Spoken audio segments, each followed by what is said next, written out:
हमारे पास बहुत सारे ऐसे प्रश्न आते रहते हैं जिसमें आप सभी के बार बार एक ही प्रश्न जो हमारे सामने आता है, और वो ये है कि जीवन में हम शांत कैसे हैं, हमारे जीवन में शांति कैसे है। अब जीवन में शांति तो लाना सबसे मुश्किल है, क्योंकि जीवन में हमारे शांति क्यों नहीं है, हम अपने जीवन में शांत क्यों नहीं है, उसका एकमात्र कारण ये है क्योंकि जो हमारी इच्छाएं हैं वो कभी खत्म नहीं होती।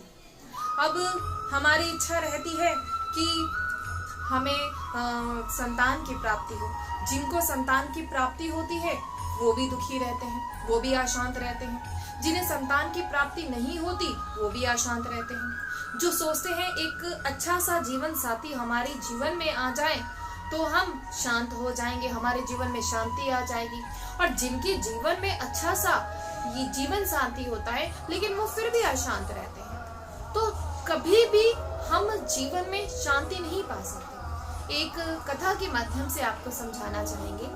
एक बार एक राजा अपने गुरु के पास जाते हैं और अपने गुरु से कहता है कि हे गुरुदेव, मेरे पास सब कुछ है, धन है, राज्य है, संतान है, पत्नी है, सब कुछ है, लेकिन मैं फिर भी शांत नहीं, मेरे भीतर फिर भी शांति नहीं रहती, मेरा मन फिर भी अशांत रहता है। तो आप कोई मेरी इस समस्या का हल कीजिए। तो राजा के गुरु कहते हैं कि तुम एक काम करो, तुम किसी ऐसे व्यक्ति का कुर्ता पहनो कि जो शांत हो, जिसका हृदय शांत रहता हो, तुम उसका कुर्ता पहनो। अगर तुम उसका कुर्ता पहनोगे तो तुम्हारे जीवन में शांति आ जाएगी। फिर राजा गुरु की बात सुनकर वहां से चले जाता है और अपने राज्य में जाकर अपने दरबार में बैठता है। और जैसे दरबार में बैठता है तो जितने भी उसके मंत्री होते हैं उन सब से पूछता है कि आप में से कौन ऐसा है कि जिसके भीतर शांति है, जो बहुत ज्यादा अपने जीवन में शांत है। तो जैसे ही सबसे वो सुनता है तो सभी अपना अपना दुख रोते हैं कि मेरे जीवन में ये दुख है, मेरे जीवन में ये दुख है। ऐसा कहते कहते सभी अपने जीवन के दुख बताते हैं। तो राजा देखता है कि मुझसे ज्यादा दुखी तो ये है, मुझसे ज्यादा अशांत तो ये है। फिर वो अपने सैनिकों को भेजता है कि जाओ और एक ऐसे व्यक्ति को ढूंढ कर लाओ कि जिसका मन बिल्कुल शांत रहता है। तो सब जाते हैं, सैनिक सभी ढूंढते हैं। तो जब सैनिक जाते हैं तो वहां क्या देखते हैं, तो हर जगह ढूंढते हैं लेकिन उन्हें कोई नहीं मिलता। लेकिन वो देखते हैं कि एक नदी के किनारे एक संत बैठे होते हैं और उन संत को देखते ही ऐसा प्रतीत हो जाता है कि इनके जीवन में शांति जरूर है। तो सैनिक संत से पूछते हैं कि क्या आपके जीवन में शांति है। तो संत कहते हैं कि मैंने तो ऐसी शांति को प्राप्त कर लिया है कि जिसे कोई बिरला ही कर पाता है। तो संत को वो राजा के दरबार में लेके जाते हैं। जब राजा के पास लेकर जाते हैं तो राजा उनसे कहते हैं कि आप मुझे अपना कुर्ता दे दीजिए। तो संत हंसते हैं और कहते हैं कि महाराज, मेरे पास शांति तो है लेकिन मेरे पास कुर्ता नहीं, क्योंकि जब तक मैंने अपने जीवन में बहुत सारी इच्छाएं रखी तब तक मेरे जीवन में शांति नहीं आ पाई, मेरा जीवन अशांत ही रहता था। लेकिन अब जब मैंने सारी इच्छाओं को त्याग दिया है, अब मेरे जीवन में शांति जरूर है। तो राजा समझ गया कि इच्छाएं हमारे जीवन में जब तक रहती है तब तक हम अशांत ही रहते हैं। हम अगर इस प्रकार अपना जीवन जिए कि हमारे पास जो है ठीक है, हम उसमें आनंद रहे, उसमें ही आनंदित रहे, हमें इसी में ही शांत रहे, तो यकीन मानिए अगर आपकी इच्छाएं नहीं होगी ना तो आपका जीवन बिल्कुल शांत में गुजरेगा। इच्छाएं कैसी करनी चाहिए, हमें केवल अपने कर्म ही करते रहना चाहिए। अगर हम कर्म करने के दौरान, चाहे आप भजन भी करते हैं, चाहे आप कर्म करते हैं, लेकिन अगर उसमें आपकी कोई इच्छाएं आ जाती हैं और ऐसा नहीं होता कि जो हम चाहते हैं वो हमें मिल जाता है, ऐसा नहीं होता, तो उससे बेहतर यही है कि अपनी इच्छाओं को त्याग दीजिए। जैसा जीवन चल रहा है चलते रहिए और अपने जीवन में शांत रहिए।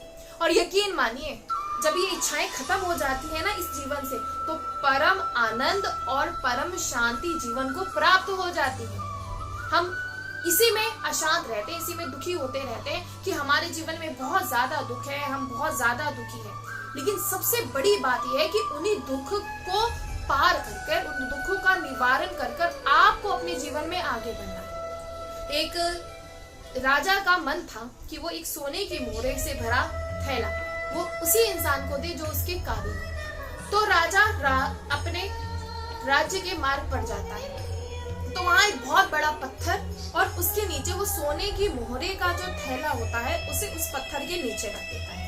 अब न जाने कितने पथिक उस मार्ग से गुजरते हैं। कोई बोलता है, कोई राजा का दोष देता है, कोई नगर पालिका का दोष देता है, तो कोई कहीं का दोष देता है और राजा से बोल देते हैं कि जो यहाँ का राज्य है या यहाँ का राजा है, यहाँ के लोग हैं, ध्यान नहीं देते, ऐसा बोलकर और उस रास्ते से पार हो जाते हैं। लेकिन एक किसान आता है। किसान क्या देखता है कि मार्ग के बीचों बीच बहुत बड़ा पत्थर है, तो वो उस पत्थर को हटाता है और जैसे ही उस पत्थर को हटाता है तो वो क्या देखता है, उसे सोने से भरा जो थैला होता है, सोने की मोहरे उसमें होती हैं, तो वो उसको देखकर हैरान होता है और इधर उधर देखता है। जब इधर उधर वो देखता है तभी उसी थोड़ी देर बाद ही राजा आ जाता है और राजा कहता है कि न जाने कितने यहाँ से लोग गुजरे लेकिन किसी ने भी नहीं इस पत्थर को हटाया। सब दोष करते बोलते हुए, दोष लगाते हुए इस मार्ग को पार कर चले गए, लेकिन तुमने क्यों इसे हटाया?